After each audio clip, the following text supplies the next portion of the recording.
பேசினேன், வார்த்தையை வீசினேன், உன்னை வாயாடி பெண்ணாக என்று.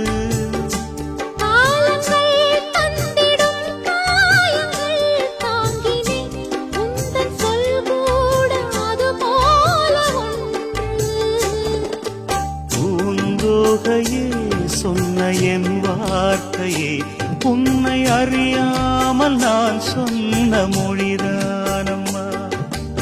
என் சோகமே என்றும் என்னோடுதான், எந்த சுமை தாங்கி என்னாலும் நான்தானையா.